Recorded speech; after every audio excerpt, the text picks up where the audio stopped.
ಪ್ರೀತಿಯ ವಿದ್ಯಾರ್ಥಿಗಳೇ ಹಾಗೂ ಆತ್ಮೀಯ ಯೂಟ್ಯೂಬ್ ಚಾನಲ್ ವೀಕ್ಷಕರೇ, ತಮಗೆಲ್ಲರಿಗೂ ನಮಸ್ಕಾರಗಳು. ವಿದ್ಯಾರ್ಥಿಗಳೇ, NMMS ಸ್ಯಾಟ್ ಪ್ರಶ್ನೆ ಪತ್ರಿಕೆಗೆ ಸಂಬಂಧಪಟ್ಟಂತೆ ಕಲಿಕಾಂಶ 4 ಕ್ವಾಡ್ರಿಲ್ಯಾಟರಲ್ಸ್ ಚತುರ್ಭುಜಗಳು, ಈ ಒಂದು ಕಲಿಕಾಂಶಕ್ಕೆ ಸಂಬಂಧಪಟ್ಟಂತೆ ಮುಂದುವರೆದ ಪ್ರಶ್ನೆಗಳಿಗೆ ಉತ್ತರಗಳನ್ನು ಅಭ್ಯಾಸ ಮಾಡೋಣ. ವಿದ್ಯಾರ್ಥಿಗಳೇ, ಇವತ್ತಿನ ಒಂದು ವಿಡಿಯೋ ನಿಮಗೆ ಇಷ್ಟವಾದರೆ ಪ್ಲೀಸ್ ಲೈಕ್ ಮಾಡಿ, ಶೇರ್ ಮಾಡಿ ಹಾಗೂ ಸಬ್ಸ್ಕ್ರೈಬ್ ಮಾಡೋದನ್ನು ಮರಿಬೇಡಿ ಅಂತ ಹೇಳ್ತಾ ಇವತ್ತಿನ ಒಂದು ಕಲಿಕಾಂಶವನ್ನು ಪ್ರಾರಂಭಿಸೋಣ. ಪ್ರಶ್ನೆ ಸಂಖ್ಯೆ 60. ರೀಡ್ READ ಸಮಾಂತರ ಚತುರ್ಭುಜದಲ್ಲಿ ಎಕ್ಸ್ದ ಬೆಲೆಯು ಏನಾಗಿರುತ್ತೆ ಅಂತ ಹೇಳಿದರೆ, so option A 67 degree, option B 109 degree, option C 113 degree, option D 155 degree. ಚಿತ್ರವನ್ನು ಕೊಟ್ಟಿದ್ದಾರೆ. READ ರೀಡ್ ಅನ್ನೋದು ಒಂದು ಸಮಾಂತರ ಚತುರ್ಭುಜ. ಸೊ ಇದರಲ್ಲಿ ಎಕ್ಸ್ನ ಬೆಲೆ ಎಷ್ಟು ಅಂತ ಕೇಳಿದ್ದಾರೆ. ಸೊ ಇದು ಎಕ್ಸ್ನ ಬೆಲೆ ಎಷ್ಟು ಅಂತ. ಸೊ ಆನ್ಸರ್ ಏನಾಗಿದೆ, 109 ಡಿಗ್ರಿ ಬಂದಿದೆ. ಹೇಗೆ ಬಂತು 109 ಡಿಗ್ರಿ ಅಂತ ನೋಡೋದಾದರೆ,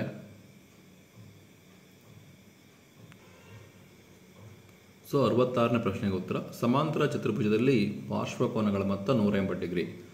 ಸೊ READ ಅನ್ನೋದು ಸಮಾಂತರ ಚತುರ್ಭುಜ. ಇಲ್ಲಿ ಪಾರ್ಶ್ವಕೋನಗಳ ಮೊತ್ತ ಅಂದರೆ ಇವು ಕೋನ ಡಿ ಮತ್ತು ಕೋನ ಆರ್ ಇವೆರಡನ್ನು ಕೂಡಿದರೆ 180 ಡಿಗ್ರಿ ಆಗಿರುತ್ತೆ. ಸೊ ಕೋನ ಡಿಯನ್ನು ಕೊಟ್ಟಿದ್ರೆ 113 ಡಿಗ್ರಿ. ಹಾಗಾದರೆ ಕೋನ ಆರ್ ಎಷ್ಟಾಗುತ್ತೆ ಅಂದರೆ 180ರಲ್ಲಿ 113 ಕಳಿಬೇಕು. ಕೋನ ಡಿ ಪ್ಲಸ್ ಕೋನ R is equal to 180 degree. ಕೋನ ಡಿ ಅಂದರೆ 113 ಡಿಗ್ರಿ ಪ್ಲಸ್ ಕೋನ R is equal to 180 degree. ಕೋನ R is equal to 180 degree minus 113 degree. ಕೋನ R is equal to 67 degree. ಹಾಗಾದರೆ ಕೋನ ಆರ್ 67 ಡಿಗ್ರಿ ಆದರೆ ಸೊ ಇದಕ್ಕೆ ಅಭಿಮುಖವಾದ ಕೋನ ಎ ಆಗಿರುತ್ತೆ. ಹಾಗಾದರೆ ಕೋನ ಎನೂ ಸಹ 67 ಡಿಗ್ರಿ ಆಗಿರುತ್ತೆ. ಕೋನ ಆರ್ ಇಸ್ ಇಕ್ವಲ್ ಟು ಕೋನ A that is equal to 67 degree ಆಗುತ್ತೆ ವಿದ್ಯಾರ್ಥಿಗಳೇ. ಹಾಗಾದರೆ ಅಭಿಮುಖ ಕೋನಗಳು ಸಮನಾಗಿರುತ್ತೆ ಸಮಾಂತರ ಚತುರ್ಭುಜದಲ್ಲಿ. ಹಾಗಾದರೆ ತ್ರಿಭುಜ AME ಅನ್ನು ತಗೊಂಡ್ರೆ, AME ತ್ರಿಭುಜ ತಗೊಂಡ್ರೆ, ಸೊ ಇಲ್ಲಿ ಆಲ್ರೆಡಿ ಕೊಟ್ಟಿದ್ದಾರೆ 42 ಡಿಗ್ರಿ. ಹಾಗಾದರೆ ಈ ಕೋನ ಸಿಕ್ತು 67 ಡಿಗ್ರಿ. ಹಾಗಾದರೆ ಈ ಕೋನ ಎಷ್ಟಿರುತ್ತೆ ಅಂದರೆ 180 ಡಿಗ್ರಿಯಲ್ಲಿ 67 ಡಿಗ್ರಿ ಮತ್ತು 42 ಡಿಗ್ರಿನ ಕಳೆದಾಗ ಈ ಕೋನ ಸಿಗುತ್ತೆ. ಹಾಗಾದರೆ ತ್ರಿಭುಜ AME ನಲ್ಲಿ ಕೋನ MEA ಪ್ಲಸ್ ಕೋನ EAM ಪ್ಲಸ್ ಕೋನ AME ಮೂರು ಕೋನಗಳನ್ನು ಕೂಡಿದಾಗ 180 ಡಿಗ್ರಿ ಆಗುತ್ತೆ. ಸೊ MEA 42 ಡಿಗ್ರಿ ಇದೆ, EAM 67 ಡಿಗ್ರಿ ಇದೆ, ಪ್ಲಸ್ AME ಅನ್ನು ಕಂಡುಹಿಡಿಯಬೇಕು. Is equal to 180 degree. So ಇವೆರಡನ್ನು ಕೂಡಿದಾಗ 109 ಡಿಗ್ರಿ ಆಗುತ್ತೆ. Plus AME is equal to 180 degree. ಕೋನ AME is equal to 180 degree plus 190 ಈ ಕಡೆ ಬಂದರೆ ಮೈನಸ್ 190 ಡಿಗ್ರಿ ಆಗುತ್ತೆ. 180ರಲ್ಲಿ 109 ಡಿಗ್ರಿಯನ್ನು ಕಳೆದ್ರೆ 71 ಡಿಗ್ರಿ ಆಗುತ್ತೆ. ಹಾಗಾದರೆ AME ಅನ್ನೋದು ಈ ಕೋನ 71 ಡಿಗ್ರಿ ಆದರೆ ಎಕ್ಸ್ ಕೋನ ಎಷ್ಟಾಗಿರುತ್ತೆ ಅಂತ ಕೇಳಿದರೆ, ಕೋನ DME ಪ್ಲಸ್ ಕೋನ AME. ಸೊ DME ಮತ್ತು AME ಇವೆರಡು ಕೋನಗಳು ಕೂಡಿಸಿದ್ರೆ 180 ಡಿಗ್ರಿ ಆಗುತ್ತೆ. ಯಾಕೆಂದರೆ ಇದು ಸರಳ ರೇಖೆ ಆಗಿರೋದ್ರಿಂದ. ಹಾಗಾದರೆ DME ಅನ್ನೋದು ಎಕ್ಸ್, AME ಅನ್ನೋದು 71 degree is equal to 180 degree. So x plus 71 degree is equal to 180 degree. X is equal to 180 degree minus 71 degree. So x is equal to 109 degree. ಹಾಗಾದರೆ ಆನ್ಸರ್ ಆಪ್ಷನ್ ಬಿ 109 ಡಿಗ್ರಿ ಆಗಿದೆ ವಿದ್ಯಾರ್ಥಿಗಳೇ. ಇದು 6ನೇ ಪ್ರಶ್ನೆಗೆ ಉತ್ತರ ಆಗಿದೆ.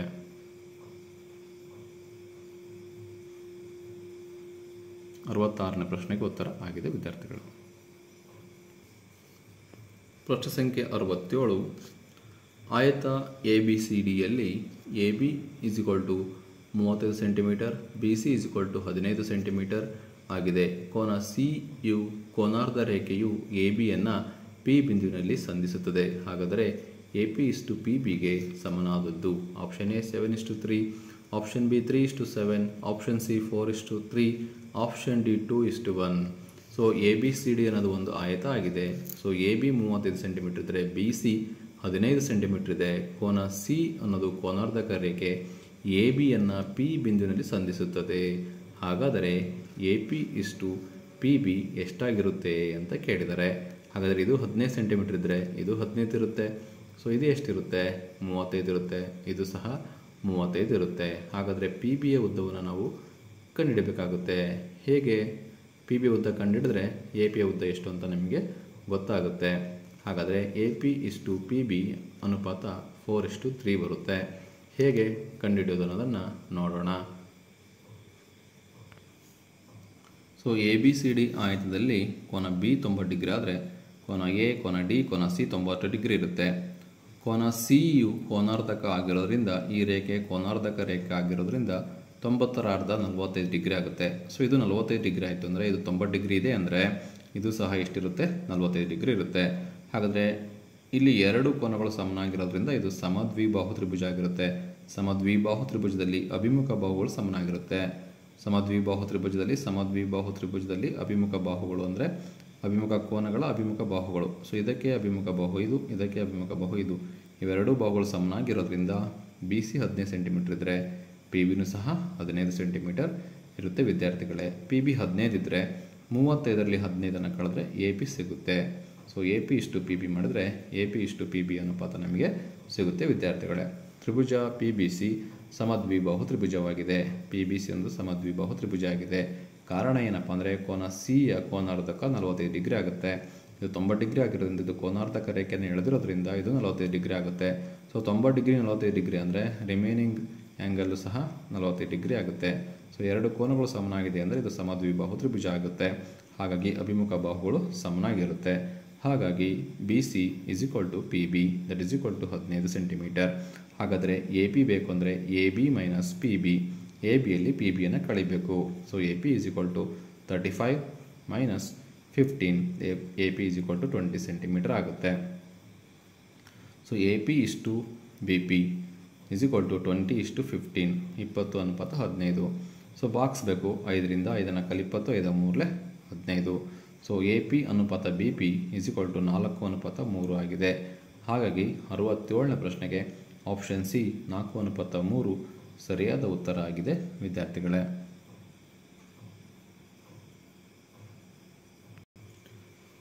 ಪ್ರಶ್ನೆ ಸಂಖ್ಯೆ 68. ಪಿ ಕ್ಯೂ ಆರ್ ಎಸ್ ಆಯತದಲ್ಲಿ ಎಸ್ ಶೃಂಗದಿಂದ ಪಿ ಆರ್ಗೆ ಎಳೆದ ಲಂಬವು ಕೋನ ಎಸ್ ಅನ್ನು 2:3 ಅನುಪಾತದಲ್ಲಿ ವಿಭಾಗಿಸಿದರೆ ಕೋನ ಆರ್ ಪಿ ಕ್ಯೂದ ಅಳತೆಯು option A 90 degree, option B 54 degree, option C 36 degree, option D 18 degree. ಸರಿಯಾದ ಉತ್ತರ ಆಪ್ಷನ್ ಸಿ 36 ಡಿಗ್ರಿ ಆಗುತ್ತೆ. So P Q R S ಅನ್ನೋದು ಒಂದು ಆಯತ. ಸೊ ಎಸ್ ಶೃಂಗದಿಂದ ಪಿ ಆರ್ಗೆ ಎಳೆದ ಲಂಬವು ಕೋನ ಎಸ್ ಅನ್ನು 2:3 ಅನುಪಾತದಲ್ಲಿ ವಿಭಾಗಿಸುತ್ತೆ. ಹಾಗಾದರೆ ಕೋನ ಆರ್ ಪಿ ಕ್ಯೂ ಎಷ್ಟಿದೆ ಅಂತ, ಆರ್ ಪಿ ಕ್ಯೂ ಈ ಕೋನ ಎಷ್ಟಿದೆ ಅಂತ ನಾವು ಕಂಡುಹಿಡಬೇಕಾಗುತ್ತೆ ವಿದ್ಯಾರ್ಥಿಗಳೇ. ಸೊ ಯಾವ ವಿಧಾನದಲ್ಲಿ ಇದನ್ನು ಕಂಡುಹಿಡಬೇಕು ಅನ್ನೋದನ್ನು ತಿಳಿದುಕೊಳ್ಳೋಣ. ಸೊ 68ನೇ ಪ್ರಶ್ನೆಗೆ ಪಿ ಕ್ಯೂ ಆರ್ ಎಸ್ ಅನ್ನೋದು ಒಂದು ಆಯತ.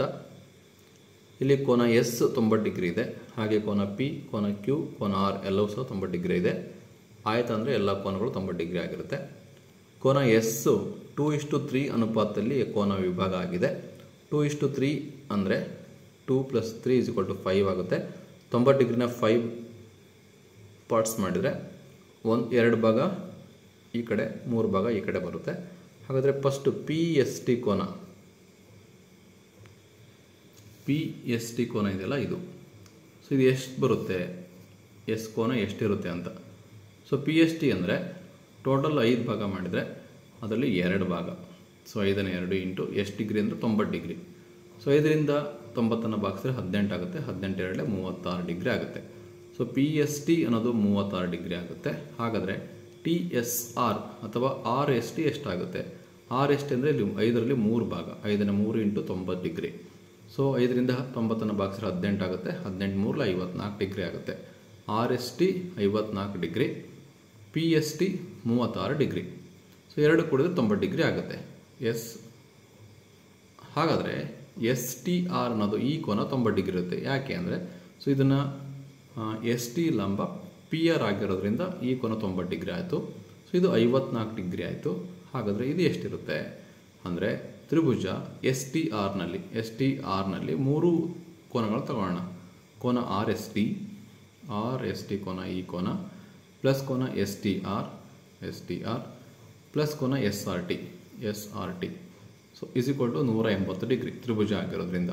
So R S T 54 degree ಇಲ್ಲಿದೆ, ಎಸ್ ಟಿ ಆರ್ 90 ಡಿಗ್ರಿ ಇಲ್ಲಿದೆ, ಪ್ಲಸ್ ಎಸ್ ಆರ್ ಟಿ ಕಂಡುಹಿಡಬೇಕು. ಎಸ್ ಆರ್ ಟಿ ಇದು ಈ ಕೋನ plus S R T is equal to 180 degree. So 54 degree 90 degree ಕೂಡಿಸಿ 144 ಡಿಗ್ರಿ ಆಗುತ್ತೆ. Plus S R T is equal to 180 degree. S R T is equal to ಕೋನ S R T is equal to 180 degree plus 144 degree ಕಡೆ ಬಂದರೆ minus 144 degree ಆಗುತ್ತೆ. So 180ರಲ್ಲಿ 144 ಡಿಗ್ರಿನ ಕಳೆರಿ 36 degree ಆಗುತ್ತೆ. ಕೋನ S R T is equal to 36 degree. So S R T 36 ಆದರೆ ಆರ್ ಪಿ ಕ್ಯೂನು ಸಹ 36 ಡಿಗ್ರಿ ಆಗುತ್ತೆ. ಯಾಕೆಂದರೆ ಎಸ್ ಆರ್ ಪಿ ಕ್ಯೂಗೆ ಸಮಾಂತರವಾಗಿದೆ.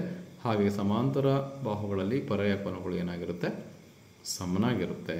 S R T is equal to ಕೋನ S R T is equal to ಕೋನ R P Q that is equal to 36 degree. ಪರ್ಯಾಯ ಕೋನಗಳು ಸಮ. ಹಾಗಾಗಿ ಆನ್ಸರ್ ಆಪ್ಷನ್ ಸಿ 36 ಡಿಗ್ರಿ ಸರಿಯಾದ ಉತ್ತರ ಆಗಿದೆ ವಿದ್ಯಾರ್ಥಿಗಳೇ. ಇಲ್ಲಿಗೆ ಇವತ್ತಿನ ಒಂದು ವಿಡಿಯೋನ ಮುಗಿಸೋಣ. ಮುಂದಿನ ವಿಡಿಯೋದಲ್ಲಿ ಮುಂದುವರೆದ ಕಲಿಕಾಂಶಗಳನ್ನು ಕಲಿಯೋಣ ಅಂತ ಹೇಳ್ತಾ, ಇವತ್ತಿನ ಒಂದು ವಿಡಿಯೋ ನಿಮ್ಗೆ ಇಷ್ಟವಾದರೆ ಪ್ಲೀಸ್ ಲೈಕ್ ಮಾಡಿ, ಶೇರ್ ಮಾಡಿ, ಸಬ್ಸ್ಕ್ರೈಬ್ ಮಾಡೋದನ್ನು ಮರಿಬೇಡಿ ಅಂತ ಹೇಳ್ತಾ, thank you for watching this video.